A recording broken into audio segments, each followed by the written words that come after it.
जय जिनेन्द्र। सभी को आत्मानुशासन की कक्षा अपन प्रारंभ करते हैं। सबसे पहले करते हैं अपन मंगलाचरण। मंगलाचरण आप सभी की स्क्रीन पर आ रहा है। आप और हम सभी हाथ जोड़कर मंगलाचरण करते हैं। सभी हाथ जोड़ लेवे।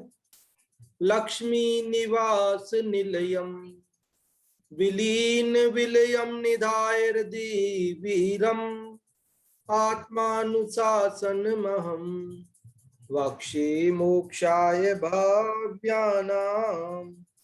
जो लक्ष्मी के निलय रूप उन अविनाशी प्रभु को उर्धार ग्रंथ रचूं आत्मानुशासन भव्य जनों को है स्वीकार।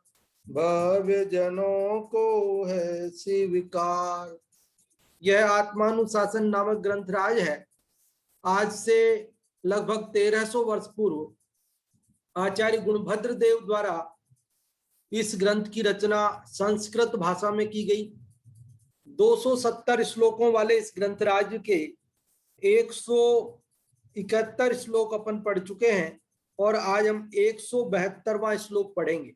172 नंबर का श्लोक पढ़ेंगे। देखिए, इस 172वें श्लोक को अपन प्रारंभ करते हैं। उससे पहले कल जो हमने 171वां श्लोक सुना था, यदि उसके बारे में आप में से कोई कुछ बताना चाहते हो, श्लोक सुनाना चाहते हो या उसका अर्थ बताना चाहते हो या कल क्या बात आई थी, वो आप एक दो लाइन में भी संक्षेप में भी बताना चाहते हो तो आप रेज हैंड कर सकते हैं, अन्यथा हम आपको बताएंगे और फिर आगे बढ़ेंगे।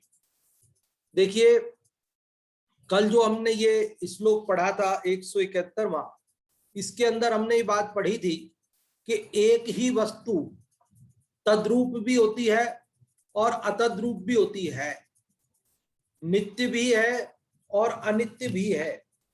और इसी प्रकार से अन्य जो सत्ता रूप स्वद्रव्य क्षेत्र काल भाव की अपेक्षा, परद्रव्य क्षेत्र काल भाव की अपेक्षा असत्ता रूप इत्यादि एक रूप, अनेक रूप आदि परस्पर विरोधी धर्मों से संयुक्त होती है। प्रमाण से हमें ऐसा ही वस्तु का अनेकांतात्मक स्वरूप है, उसको समझना चाहिए, उसकी श्रद्धा करनी चाहिए। यह बात अपन ने कल समझी थी। अब उसी बात को अपन आगे बढ़ाते हुए इस 172वें श्लोक को पढ़ते हैं। देखिए, ये 172वां श्लोक आप सभी की स्क्रीन पर आ रहा है। 172 नंबर का श्लोक, और अपन सब इसको पढ़ेंगे। ये आपकी स्क्रीन पर आएगा, एक सेकंड। हाँ जी, ये आपकी स्क्रीन पर आ चुका है। और वही छोटा सा छंद है, अनुष्टुप छंद है।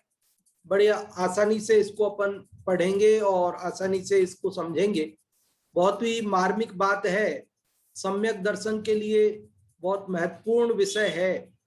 वस्तु का स्वरूप जो है वो कैसा है, वो अपने को समझने के लिए ये आसान है। एकमेक क्षणे सिद्धम द्रव्योत्पाद व्ययात्मकम अबाधितान्य तत्प्रत्यय यान्यथानुपपत्तितः। एक वस्तु है एक काल में द्रव्योत्पाद विनाश स्वरूप है, प्रमाण से सिद्ध अन्यथा सिद्ध न होता वस्तु स्वरूप। क्या कहते हैं इसके अंदर आचार्य गुणभद्र देव? तो जैसा इसका शीर्षक है, प्रमाण से सिद्ध वस्तु का अनेकांतिक स्वरूप। कल हमने ये बात 171वें श्लोक में पढ़ी थी कि एक ही वस्तु तद्रूप भी है अतद्रूप भी है। और फिर अंत में हमने कहा था कि ऐसे तो कोई ये कहे कि ये तो भ्रमरूप ज्ञान हो गया कि एक ही वस्तु तद्रूप भी है अतद्रूप भी है। तो ये भ्रमरूप ज्ञान है या सही सत्य ज्ञान है, सम्यक ज्ञान है? तो उसके लिए बता रहे हैं कि प्रमाण से सिद्ध वस्तु का अनेकांतिक स्वरूप, मतलब जो वस्तु का अनेकांतिक स्वरूप है वो प्रमाण से सिद्ध होता है, सम्यक ज्ञान से सिद्ध होता है। वो भ्रमरूप ज्ञान नहीं है, वो संशय नहीं है, बल्कि वह सम्यक ज्ञान है। देखो, इसका अर्थ समझते हैं। एकम एक क्षणे सिद्धम, एकम अर्थात एक में, एक क्षण मतलब एक ही क्षण में, एक ही समय सिद्धम सिद्ध होता है द्रव्योत्पाद व्ययात्मकम, द्रव्य उत्पाद और व्ययात्मक। समझ में आई बात? एक ही वस्तु एक ही समय में द्रव्य उत्पाद और व्यय स्वरूप सिद्ध होती है। उत्पाद व्यय द्रव्य एक ही वस्तु में एक साथ सिद्ध होते हैं, अबाधित। इसमें प्रमाण से कोई बाधा नहीं है, अबाधित, प्रमाण से अबाधित है ये बात। अन्य तत् प्रत्यय अन्यथा अनुपपत्तितः, अन्य मतलब यह वस्तु अन्य है, वही नहीं है, अथवा तत्, तत् मतलब वही है, यह वस्तु वही है, ऐसा प्रत्यय, प्रत्यय मतलब ज्ञान, ऐसा ज्ञान अन्यथा, इसके बिना, किसके बिना, उत्पाद वे द्रव्य स्वरूप यदि वस्तु न होवे तो फिर यह वस्तु वह नहीं है अथवा यह वस्तु वह ही है, ऐसा प्रत्यय मतलब ऐसा ज्ञान अनुपपत्तितः, अनुपपत्ति अर्थात उत्पत्ति नहीं हो सकती है। मतलब अपन जैसे किसी भी चीज को देखते हैं और देखकर हम बोलते हैं अरे ये तो वही है जिसे हमने 10 साल पहले देखा था, अरे ये तो वो नहीं है जिसे हमने 10 साल पहले देखा, ये तो बहुत बदल गया। तो ये जो अपन कहते हैं ये वो ही है अथवा ये वो नहीं है, बहुत बदल गया, ये बात नहीं कह सकते। यदि हम उत्पाद व द्रव्य एक ही वस्तु में ना होवे तो हम ये बात नहीं कह सकते हैं।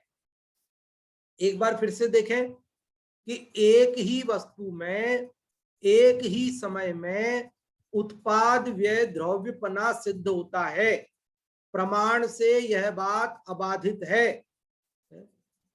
अन्यथा यह पदार्थ अन्य है अथवा यह पदार्थ वही है, ऐसे ज्ञान की उत्पत्ति नहीं हो सकती, ऐसा नहीं कहा जा सकता। आप समझ गए होंगे। जो भी आप में से इसका अर्थ बताना चाहते हैं वे लोग रेज हैंड कर सकते हैं। और बहुत अच्छा, हर्षिता जी आपको अनम्यूट कर रहे हैं, पहले आप बताएं।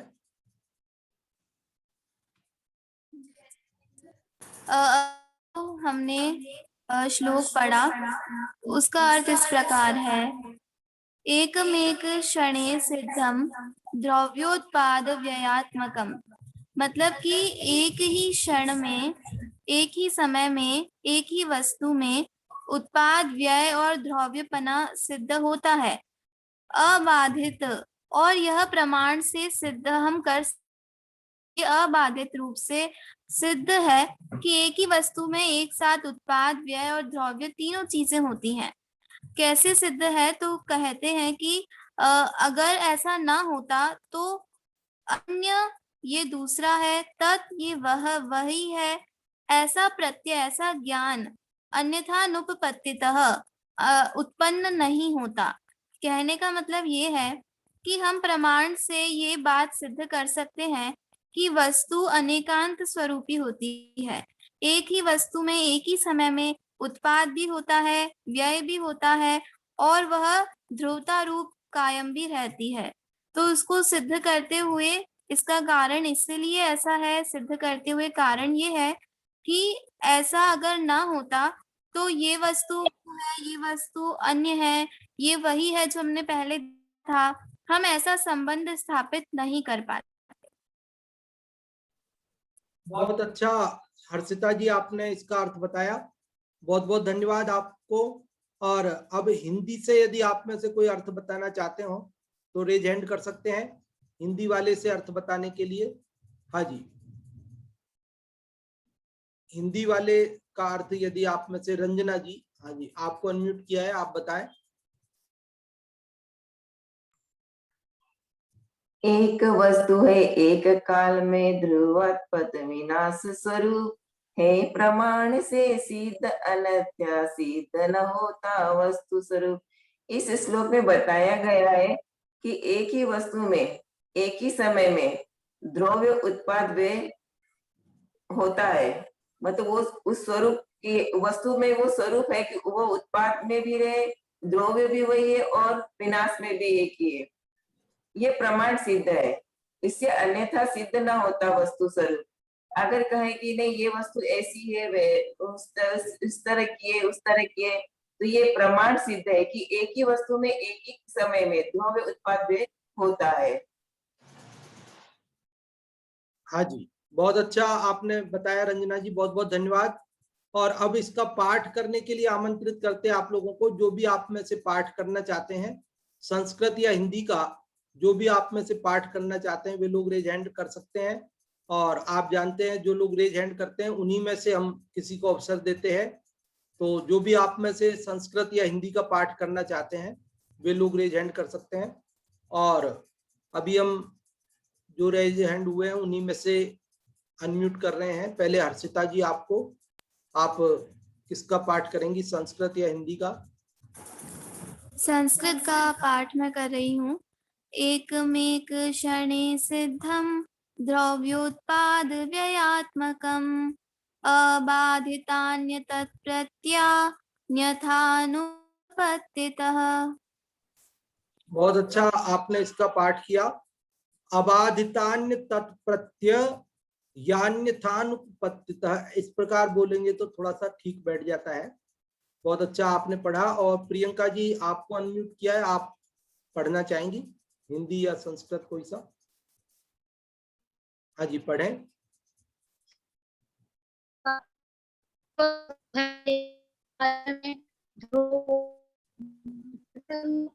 प्रमाण से सिद्ध अन्यथा सिद्ध न होता वस्तु स्वरूप। हाँ जी, बहुत अच्छा आपने पाठ किया, बहुत बहुत धन्यवाद आपके लिए। और अंशिका जी के नाम से जो आईडी है उसे हम अनम्यूट कर रहे हैं। हाँ, हाँ। आप। हाँ, जय जिनेंद्र सभी को, मैं हिंदी वाला कर रहा हूँ। जय जिनेंद्र, हाँ बोले।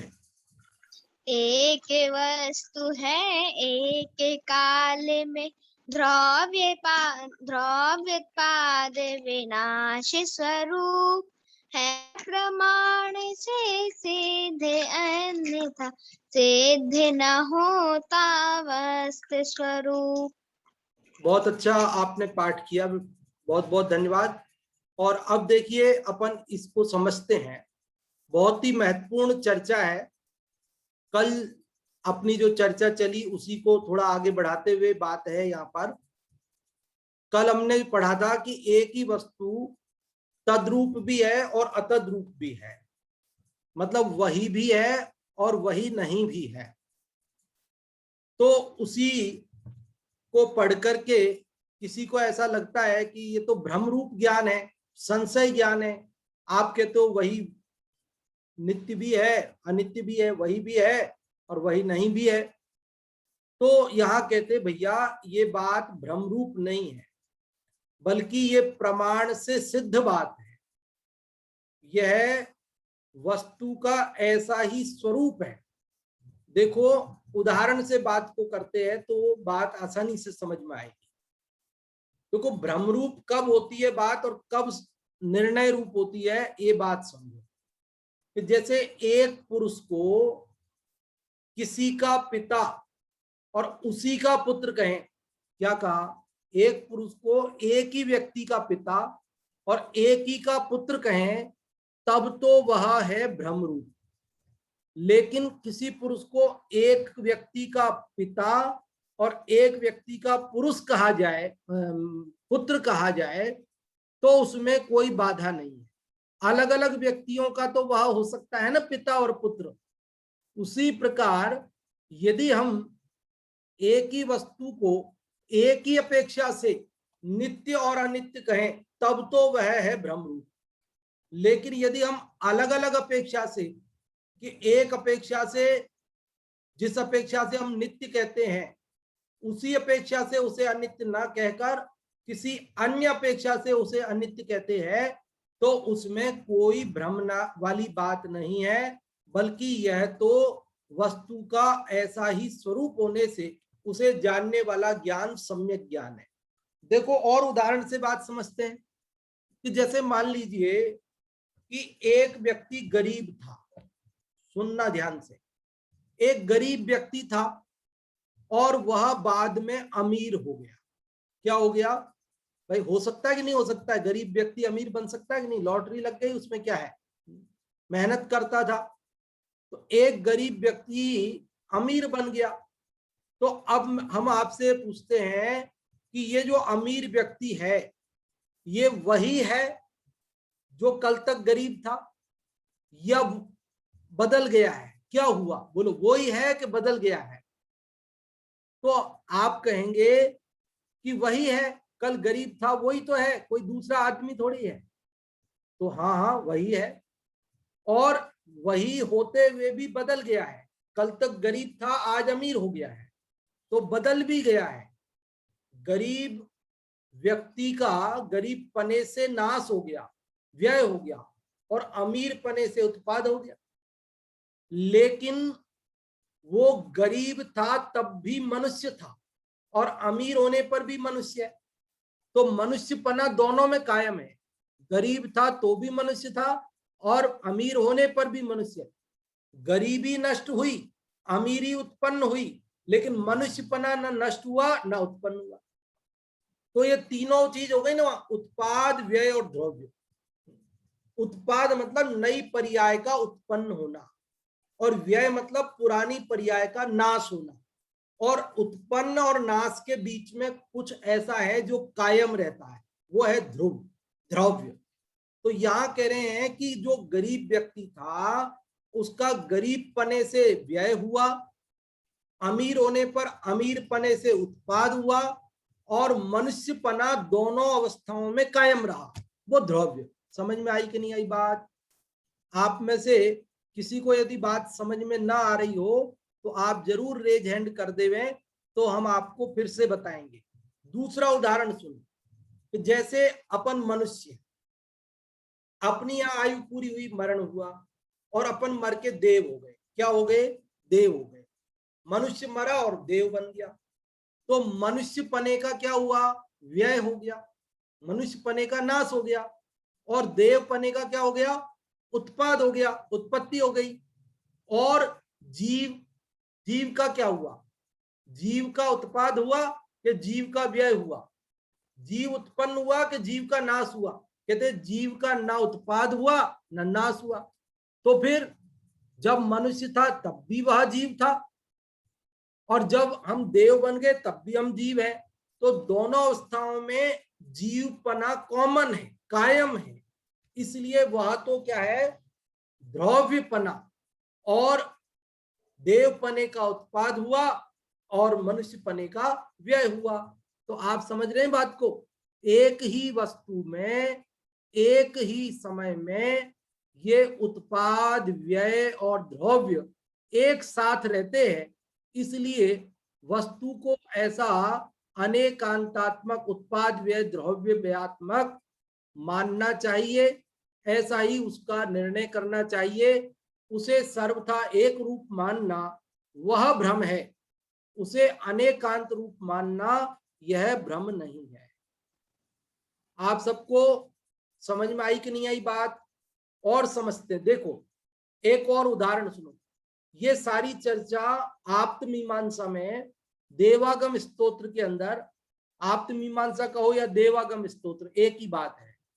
वो देवागम नभो यान चाम्रादि भूत, वहां से शुरू होता है ना देवागम शब्द से, इसलिए उसका नाम है देवागम स्तोत्र। भक्तामर स्तोत्र का नाम भी भक्तामर स्तोत्र क्यों है?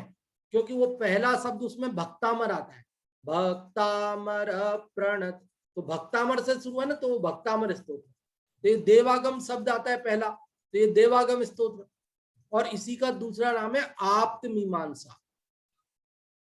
तो ये आप्त मीमांसा नाम का जो स्तोत्र है, इसकी रचना आचार्य समंत भद्र ने की थी, और आचार्य समंत भद्र ने इसके अंदर ये सारी बात आई है, और वहीं से प्रभावित होकर के मानो आचार्य गुणभद्र देव ने यहाँ पर ली है, ऐसा लगता है। उनका प्रभाव इसके ऊपर स्पष्ट रूप से दृष्टिगोचर होता है। तो वहां पर आप्त मीमांसा में ऐसा उदाहरण दिया। उन्होंने क्या उदाहरण दिया आप्त मीमांसा में? कि एक व्यक्ति था, उसने क्या नियम लिया था कि मैं आज दूध ही पीऊंगा, क्या नियम लिया उसने कि आज मैं केवल दूध पीऊंगा। तो अब क्या करेगा वो कि दूध तो पी लेगा लेकिन दही नहीं खाएगा। अरे दूध का ही तो बना है, कि भले बना हो लेकिन उसने केवल दूध पीने का नियम लिया था, दही नहीं खाएगा वो। लेकिन जिसने दही खाने का नियम लिया वो कि वो दही खा लेगा, दूध नहीं पिएगा। लेकिन मान लीजिए किसी ने ये नियम लिया कि मैं तो गोरस खाऊंगा, तो गोरस खाऊंगा तो वो दूध भी पी सकता है और दही भी खा सकता है। समझ रहे हैं आप बात को?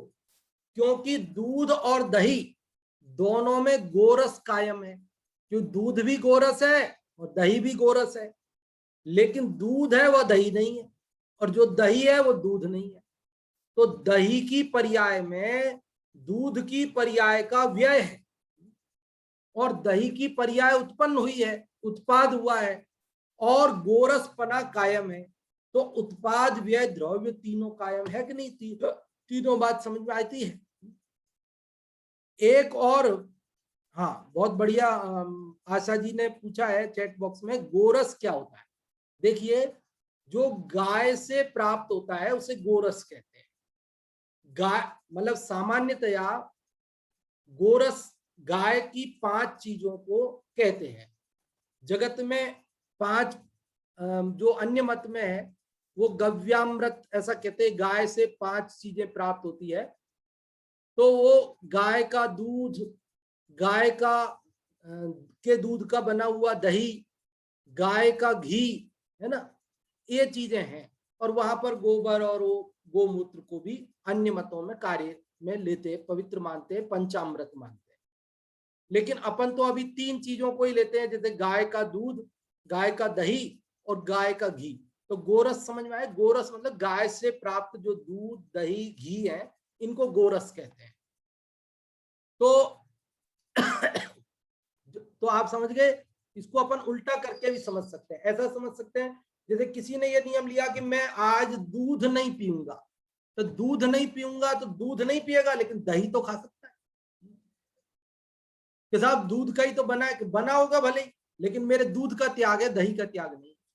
लेकिन किसी ने दही का त्याग कर दिया, वो दूध पी सकता है। क्यों? क्योंकि उसने दूध का त्याग नहीं किया, केवल दही का त्याग किया।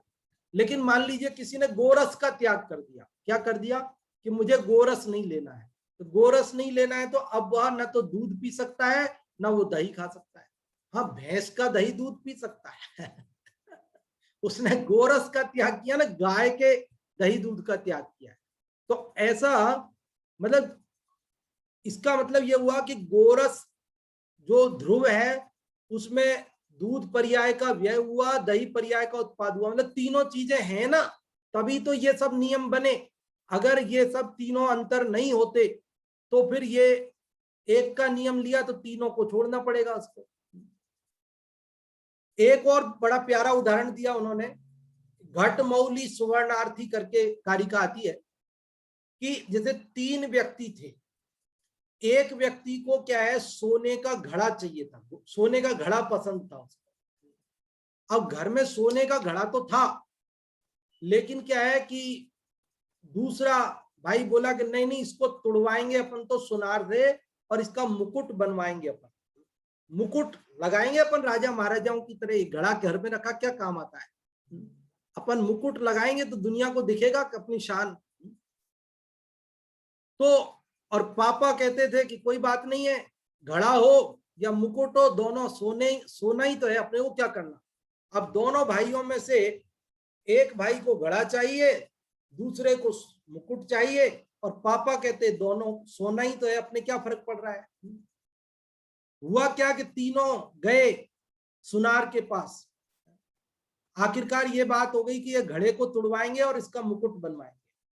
अब गए तीनों, अब वहां सुनार उस घड़े को पिघला रहा है, उसको तोड़ रहा है और उसका मुकुट बना रहा है।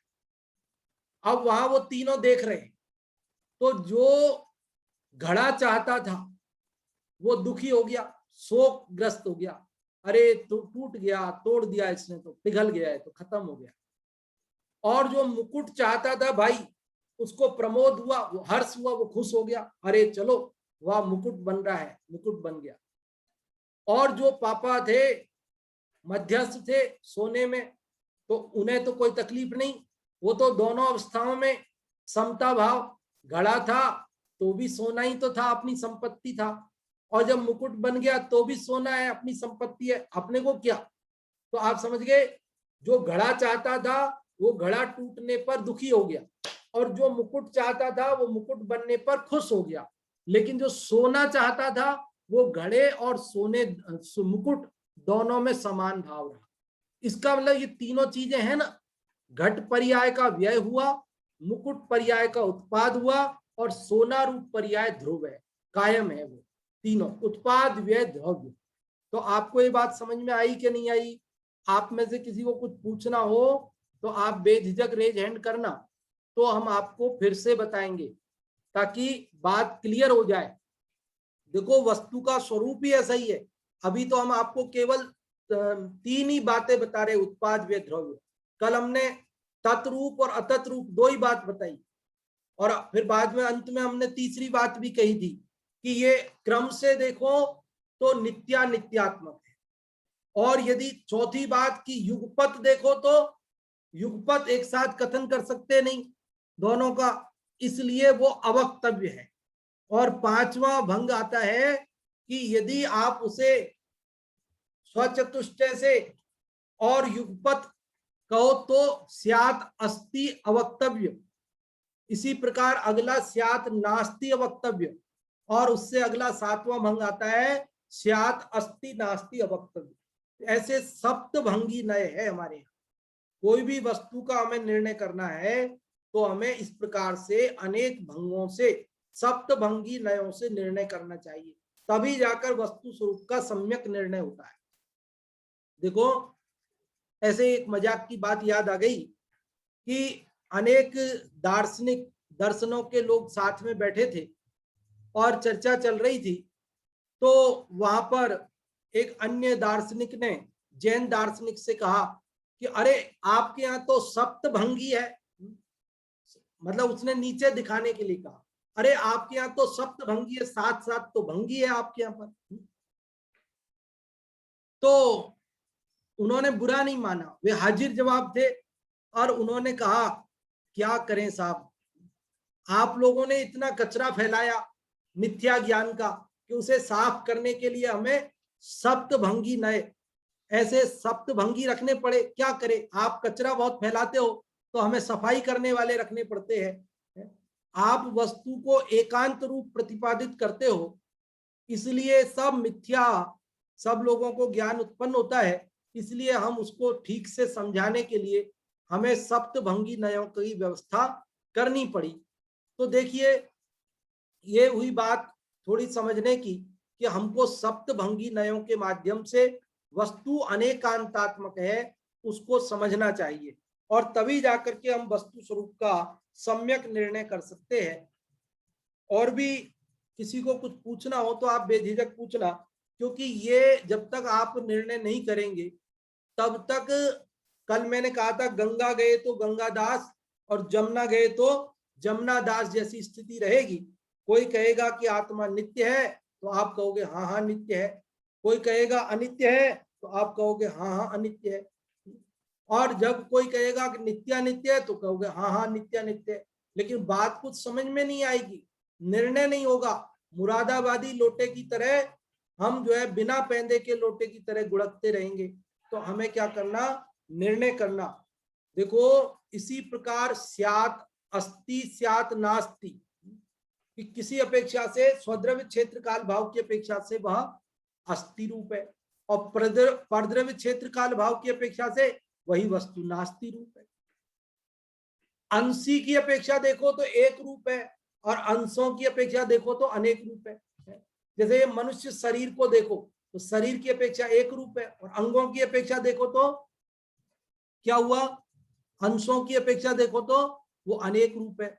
घट क्या है, देखिए घट बोलते घड़े को, घट मतलब कलश जिसमें अपन पानी भरते हैं ना, मटकी बोलते हैं, क्या बोलते हैं आप लोग, आशा जी, आपका प्रश्न था तो आपको समाधान हुआ कि नहीं हुआ? घट मतलब होता है घड़ा, हो गया ना समाधान? हाँ, घड़ा होता है ना पानी भरते हैं जिसमें, हुआ समाधान आपका? वो घट पट आदि पदार्थ हाँ। बोलते हैं तो हाँ जी, बताते हैं, बहुत अच्छा, जरूर पूछना चाहिए। घट मतलब घड़ा, और पट मतलब होता है वस्त्र, पट का मतलब कपड़ा, पट का मतलब होता है कपड़ा। पहले जैसे बोलते हैं ना, जैसे अन्य मत में वैष्णव में बोलते हैं किताब अभी मंदिर के पट बंद है और अभी मंदिर का पट खुल गया। पट मतलब पर्दा, अभी गेट लगाते हैं ना, गेट पहले तो पर्दे ही लगाते थे, अभी भी लगाते हैं, तो ये पर्दा, पर्दे को बोलते पट, पर्दा मतलब ये कपड़ा, कपड़ा क्या है? पट है। तो ऐसे पहले समय में घट पट ये सब आसानी से सब लोगों के देखने में आते थे, इसलिए उनके ही उदाहरण हमारे आचार्यों ने ज्यादा दिए, घटपट आदि पदार्थ ऐसा बोलते हैं। तो घट समझ के घड़ा, और पट मतलब कपड़ा। हाँ जी। तो और कट, कट भी आता है, घटपट कट, कट कट चटाई को बोलते हैं। पुराने शास्त्रों में आप जब पढ़ेंगे पुराने शब्द तो कट, कट भी आता है, कट मतलब चटाई, क्योंकि पहले ये सब चीजें कॉमन होती थी, प्राय कर सबके घरों में होती थी, सबको दिखती थी, मंदिरों में भी प्राय ये सब चीजें दिख जाती थी, घरों में भी दिखती थी, तो सब उदाहरण इन्हीं चीजों के दिए जाते थे। अभी आजकल हम जैसे मान लो कोई कार का उदाहरण दें, मोटरसाइकिल का दें, तो वो कॉमन बात है, लेकिन उस समय वो चीजें नहीं होती थी तो उनके उदाहरण नहीं दिए हैं। अभी वो चीजें उस समय आसान थी तो उनके उदाहरण दिए। तो आप समझ गए होंगे कि घटपट आदि वस्तुएं हैं, और स्वद्रव्य क्षेत्र काल भाव अंशी अंश इत्यादि से हमने देखा। और एक और बात समझ लीजिए कि यदि उत्पाद व्यय द्रव्य ये तीनों रूप यदि वस्तु ना हो तो बिना उत्पाद और बिना द्रव्य के व्यय भी संभव नहीं। क्या समझ में आई? फिर से बोलता हूं, बिना उत्पाद और द्रव्य के व्यय संभव नहीं है, क्योंकि सतरूप वस्तु का कभी भी विनाश नहीं हो सकता। जो उत्पाद हुआ है तो विनाश होगा, अगर उत्पाद ही नहीं है तो फिर व्यय किसका होगा? इसी प्रकार व्यय और द्रव्य के बिना उत्पाद नहीं हो सकता। क्या समझ में आई बात? सर्वथा कोई नई वस्तु उत्पन्न नहीं हो सकती, जो आज तक कभी है ही नहीं वो नई उत्पन्न नहीं हो सकती। तो इसलिए उत्पाद व्यय और द्रव्य तीनों रहेंगे, अकेला उत्पाद नहीं हो सकता, अकेला व्यय नहीं हो सकता, और अकेला द्रव्य भी नहीं रह सकता। कि साहब द्रव्य तो रह जाएगा, द्रव्य में क्या दिक्कत है? कि उसमें भी दिक्कत है, क्योंकि जो कूटस्थ नित्य है, सर्वथा नित्य है, उसमें अर्थ क्रिया कारित्व नहीं बनता। अर्थ क्रिया कारित्व नहीं बनता मतलब उससे प्रयोजनभूत क्रिया नहीं हो सकती। मतलब कोई भी चीज में यदि कुछ बदलाव नहीं हो सकता तो फिर उससे हमारा काम कैसे सिद्ध होगा? जैसे मान लीजिए आत्मा सर्वथा नित्य हो, सुनना ध्यान से, आत्मा, अपने को तो आत्मा से ही है ना मुख्य काम, जगत के सारे पदार्थों में से आत्मा समझ में आ जाए तो अपना सब काम हो जाए। तो अपना आत्मा है वो नित्य भी है, अनित्य भी है, और नित्यानित्य भी है। उत्पाद व्यय द्रव्य तीनों है उसमें। यदि वो सर्वथा नित्य हो तो फिर क्या होगा कि फिर कभी भी आपको हमको मोक्ष नहीं हो सकता। भाई सर्वथा नित्य है ना, तो बस जैसा है वैसा रहेगा। तो आज हम जैसे हैं वैसे ही रहेंगे। बस आज हम जिस रूप में हैं, दुखी हैं, जो कुछ भी है, संसारी हैं, तो सदा काल ऐसे ही रहेंगे। तो कहते नहीं आत्मा अनित्य भी है पर्याय रूप से, तो उसकी जो संसार पर्याय है उसका व्यय हो जाएगा और उसमें मोक्ष रूप पर्याय का उत्पाद हो जाएगा। संसार पर्याय का नाश होकर मोक्ष पर्याय उत्पन्न होकर हम सुखी हो जाएंगे। दुख पर्याय का नाश हो जाएगा, सुख पर्याय, और आत्मा द्रव्य होने से वो कायम भी रहेगा। ये संसार पर्याय का नाश होगा, मोक्ष पर्याय का उत्पाद होगा, लेकिन हम वही के वही रहेंगे। तो एक द्रव्य अपेक्षा से नित्य और पर्याय अपेक्षा से बदलने वाला अनित्य, ये दोनों बातें एक ही वस्तु में एक ही साथ रहती है, और ऐसा ही वस्तु स्वरूप है। जब तक हम इसे नहीं समझेंगे तब तक हम निर्णय नहीं कर सकते। बोलो, आटे से रोटी बनती है ना, आटे से रोटी बनती है, नहीं बने तो फिर पेट कैसे भरेगा। तो आटे से रोटी कब बनी कि जो आटा रूप पर्याय का व्यय हुआ, रोटी रूप पर्याय का उत्पाद हुआ। लेकिन उसमें जो गेहूंपना है वो कायम है दोनों में, वो द्रव्य है। अच्छा, अब रोटी बन गई तो अब पर्याय बदल सकती कि नहीं बदल सकती? अभी बदलेगी। रोटी रूप पर्याय व्यय हुई और कौर रूप, कौर मतलब ग्रास, टुकड़े, अगर टुकड़े ही नहीं होवे रोटी के, ऐसी रोटी हो कि ऐसे रबड़ जैसी, कोई खिंचे ही नहीं, टूटे ही नहीं, तो खाएंगे कैसे उसको? तो रोटी रूप पर्याय का व्यय और टुकड़े रूप, ग्रास रूप पर्याय का उत्पाद होगा, तभी तो अपना प्रयोजन पूर्ति होगी ना, भूख मिटेगी अपनी। ऐसा हर पर्याय प्रति समय पूर्व पर्याय व्यय को प्राप्त होती है, नवीन पर्याय उत्पाद को प्राप्त होती है, और ध्रुवपना भी दोनों के बीच कुछ ऐसा है जो कायम रहता है। हम रिश्तेदारों में कहीं जाते हैं और कहते हैं, अरे ये पप्पू इतना बड़ा हो गया, इसे तो हमने अपनी गोदी में खिलाया था, तब ये 6 महीने का था और अभी तो ये पहचान में ही नहीं आ रहा है, 16 वर्ष का हो गया है। तो बोलो, पहचान में नहीं आ रहा है या पहचान में आ रहा है? कुछ ऐसा है जो बदल गया है और कुछ ऐसा है जो अभी भी नहीं बदला है। आप कह रहे हो, अरे ये तिल तो इसके यूं क्यों ही है, 6 महीने का था तब भी यही था और ये 16 महीने का हो गया, 16 साल का हो गया तो भी वैसा का वैसा है। तो कुछ तो उसमें बदला नहीं है और कुछ तो उसमें बदल गया है। तो उत्पाद, व्यय और द्रव्य, ये तीनों रूप वस्तु होती है, और ऐसी वस्तु जैसे आत्मा है, ऐसे जगत के समस्त पदार्थ ऐसे ही है, और उन सबका हमें इसी रूप में निर्णय करना चाहिए, तभी जाकर के ये सम्यक ज्ञान रूप हमारा निर्णय होगा, अन्यथा मिथ्या निर्णय होगा। सर्वथा एक रूप मानना वो ठीक नहीं है, वस्तु अनेकांतात्मक है, हमें उसे अनेकांतात्मक मानना चाहिए। अभी आप लोगों को अवसर देते हैं कि आप को कोई बात पूछनी हो तो आप पूछ लेवें, बतानी हो तो बतावें, रेज हैंड करेंगे तो हम आपको अनम्यूट करेंगे बताने या पूछने के लिए। जिस किसी को भी आज जो हमने ये 172वां श्लोक पढ़ा है, यदि इसका सार बताना हो, इसमें से आपको क्या समझ में आया वो बताना हो, तो हम आपको आमंत्रित करते हैं रेज हैंड करने के लिए।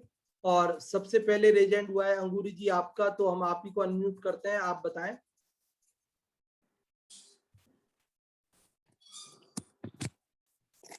सभी को जय जिनेंद्र। जय जिनेंद्र। इस श्लोक में ये बताया, प्रमाण से सिद्ध वस्तु का अनेकांतमक स्वरूप बताया है। अनेकांत अर्थात दो विरुद्ध शक्तियों का एक साथ प्रकाशित होना अनेकांत है। और वह अनेकांत ध्रुव, इसमें उत्पाद व ध्रुव की बात बताई है। जैसे पूर्व पर्याय का व्यय व्यय है और नवीन पर्याय की उत्पत्ति उत्पाद है, और वस्तु की नित्यता वह ध्रुव है। जैसे सोना है, कुंडल है, कुंडल का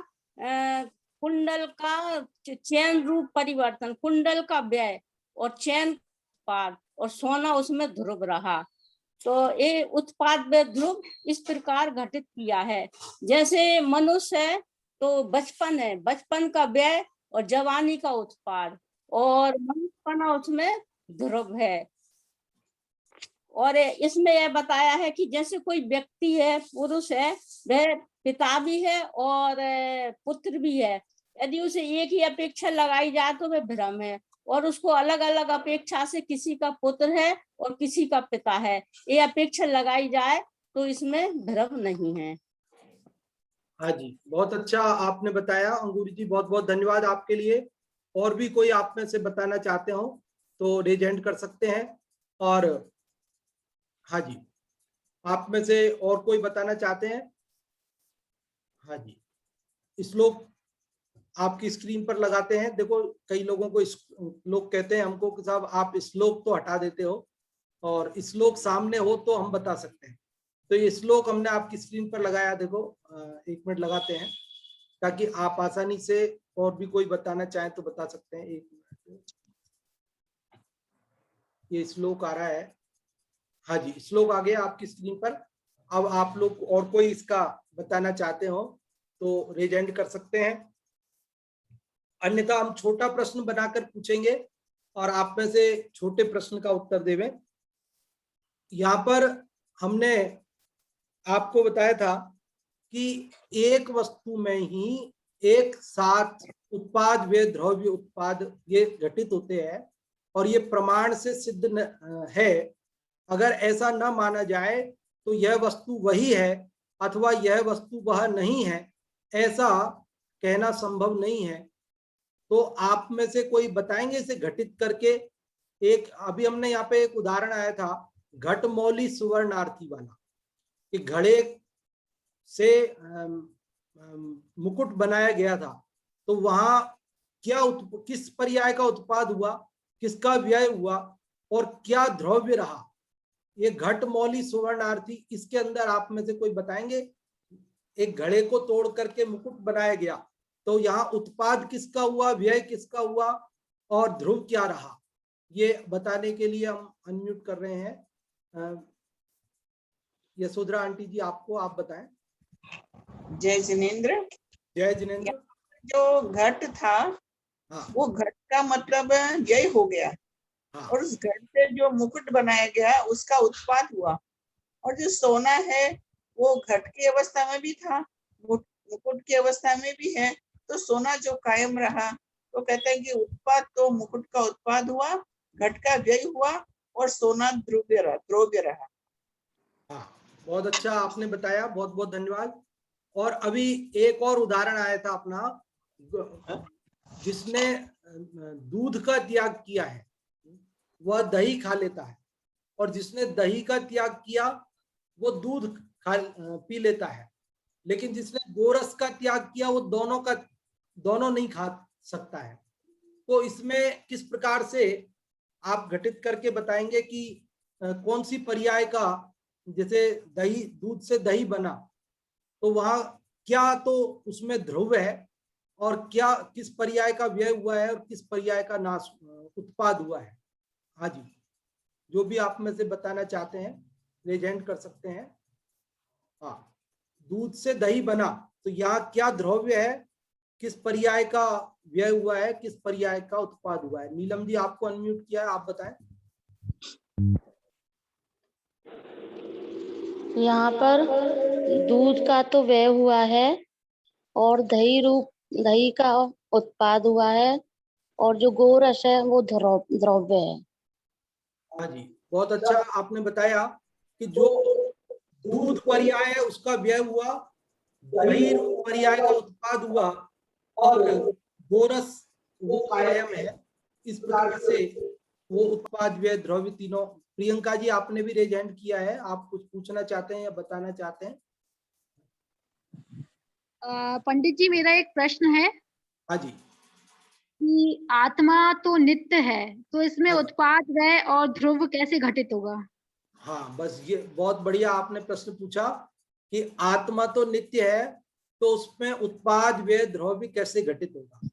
तो यही बात अपने को समझनी है कि आत्मा कथनचित नित्य है, आत्मा सर्वथा नित्य नहीं है। क्या कहा? फिर से बोलता हूं। आत्मा कथनचित नित्य है, कथनचित अनित्य है, किसी अपेक्षा नित्य है, किसी अपेक्षा अनित्य भी है। यदि हम उसे सर्वथा नित्य मानते हैं तो ये सांख्य मत का प्रसंग आ जाएगा। सांख्य मती है, वो वस्तु को सर्वथा नित्य मानते हैं। कल इसकी चर्चा करेंगे अपन। कल एक और श्लोक इस विषय से संबंधित आएगा, फिर विषय बदलेगा। कल भी इसकी चर्चा इस विषय की थोड़ी हुई, थोड़ी चर्चा आज हुई है और थोड़ी चर्चा कल होगी। कल ये विषय अपना कंप्लीट होगा, फिर परसों वापस विषय थोड़ा चेंज होगा। तो देखिए वहां पर आपको और विस्तार से सुनने मिलेगा। तो सांख्य मत वाले वस्तु को सर्वथा नित्य मानते हैं, तो ऐसे हम आत्मा को सर्वथा नित्य नहीं मानते हैं, कथनचित नित्य और कथनचित अनित्य मानते हैं। इसलिए पर्याय रूप से उसका उत्पाद व्यय चालू रहता है। जो संसार दशा में तो अपने को स्पष्ट सामने ही नजर आ रहा है, क्यों कि अभी हम मान लो कहीं देव पर्याय से यहाँ मनुष्य पर्याय में आए, तो देव पर्याय का व्यय हुआ, मनुष्य पर्याय का उत्पाद हुआ और आत्मा ध्रुव है। जब सिद्ध बन जाते हैं, मुक्त जीव हो जाते हैं, वह समान समान पर्याय होती है, तो वहां भी सटगुणी हानि वृद्धि रूप पर्याय पलटती है। तो इस प्रकार से वहां पर भी उत्पाद व्यय द्रव्य तो कायम ही रहता है, बिना उत्पाद व्यय द्रव्य के वस्तु की व्यवस्था नहीं बनती है। ये बात हमें अच्छी तरह समझनी चाहिए। अन्यथा जो 363 मत हैं, मिथ्या मत कहलाते हैं, उनमें भी आप पढ़ेंगे उन 363 के नाम, तो आपको लगेगा अरे ये तो सही तो है, बात सब सही है, लेकिन वो सब निरपेक्ष है। लेकिन यदि उन्हीं को सापेक्ष कर लिया जाए तो वे सब सही है। जब कथनचित शब्द लगा दिया जाए, स्यात् शब्द लगा दिया जाए, तो विष भी अमृत बन जाता है। और यदि उसको कथनचित स्यात् शब्द हटा दिया जाए तो अमृत भी विष हो जाता है। मतलब कहने का यह है कि सम्यक बात भी मिथ्या हो जाती है जब वो निरपेक्ष होती है, और जब वही सापेक्ष होता है कथन, तो वो बात भी जो मिथ्या प्रतीत हो रही है वो भी सम्यक हो जाती है।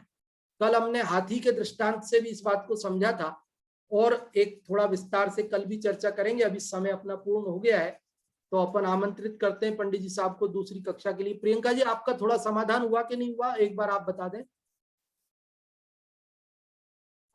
पंडित जी समाधान तो हुआ, लेकिन आप थोड़ा सा और क्लियर करना कल। हाँ, कल और इसकी चर्चा करेंगे। और लेकिन अभी ये इसका तो समाधान हो ही जाना चाहिए। एक बार फिर से बता देता हूँ, भले 1 मिनट ज्यादा लगे, कि आत्मा सर्वथा नित्य नहीं है। हाँ। आत्मा द्रव्य रूप से नित्य है, लेकिन पर्याय रूप से बदलती है। आत्मा की भी प्रति समय पर्याय होती है। समझ में कि हाँ, पर्याय से तो बदलती रहती है। बिल्कुल बिल्कुल। तो इसीलिए वो सर्वथा नित्य नहीं है। बस चलो, इसका और क्लियरेंस कल वापस अन्य धर्मों के, अन्य दर्शनों के परिप्रेक्ष्य में उदाहरण देकर बात करेंगे, तब आपको और खुलासा हो जाएगा। आशा जी, आपने भी रेज हैंड किया है, आप कुछ पूछना चाहते हैं? सिद्ध अवस्था में तो आत्मा की पर्याय बदलती नहीं है ना, पर बदलती है। वो एक जैसी पर्याय होती है, लेकिन बदलती है। सिद्धों की भी पर्याय प्रति समय बदलती है। ये बात अलग है कि वो सिद्ध सिद्ध सिद्ध सिद्ध हर बार सिद्ध की पर्याय आती है। देखो, मैं आपको ये बात को उदाहरण से बताता हूँ। 1-2 मिनट ज्यादा लग जाए, पंडित जी साहब अपने को परमिशन दे देते हैं। देखो, अभी मान लीजिए आज मैंने सफेद कुर्ता पहना है, और कल मैं यहाँ लाल रंग का कुर्ता पहन के आऊं, परसों पीले रंग का पहन के आऊं, तो आपको लगेगा पंडित जी ने रोज कुर्ता बदलते हैं। लेकिन मैं रोज सफेद सफेद पहन लेता हूं। अब भले मैं कल बदलूं, लेकिन वापस व्हाइट पहन लेता हूं, तो आपको ये पता ही नहीं लगता कि मैंने कुर्ता बदला है। लेकिन बदला तो है ना, भले सफेद बदला, रोज बदलता हूं, लेकिन रोज सफेद पहन लिया तो आपको लगता है बदला ही नहीं। रोज अलग अलग रंग का आता तो आपको बदलता हुआ लगता। समझ गए? तो ऐसे ही संसारियों की पर्याय तो रोज बदलती नजर आती है आपको, लेकिन सिद्धों की उस रोज सफेद कुर्ते जैसी है कि रोज सिद्ध सिद्ध सिद्ध ऐसी पर्याय प्रति समय पलटती है। इसलिए वो नहीं बदली जैसी लगती है, लेकिन बदलती है। समाधान हुआ कि नहीं आपका? वहां पे भी उत्पाद व्यय द्रव्य तो रहता ही है ऐसा? बिल्कुल, उत्पाद व्यय द्रव्य रहता है। नवीन पर्याय उत्पन्न होती है, पूर्व पर्याय का नाश होता है, और वो आत्मा रूप से, सिद्ध रूप से वे कायम रहते हैं, ध्रुव रूप रहते हैं। रंजना जी, आपका सिद्ध अवस्था में तो नित्य है ना, वहां पे तो नित्य रहती है। कहाँ पर? सिद्ध पर्याय, कहाँ पर? सिद्ध पर्याय में तो आत्मा नित्य है वहां पे। हाँ, लेकिन वो आत्मा नित्य है, पर्याय तो प्रतिक्षण, पर्याय कहते है ही, उसकी उम्र ही एक समय की है। पर्याय की उम्र ही एक समय की है, वो दूसरे समय रह नहीं सकती है। अथवा हम क्या करते हैं, पर्याय को भी क्या, समान पर्याय होती है ना, समान पर्याय, तो उनको हम सबको मिलाकर एक कर लेते हैं, है ना। तो एक कर लेते तो सारे सबको हम कह देते, जैसे मनुष्य पर्याय कितने समय की, तो कह देते साहब 100 साल की। और 100 साल की में भी रोज तो पलट रही, कभी बचपन, जवानी, बुढ़ापा, 3 कर दिया। 3 में भी क्या बचपन एक सही है क्या?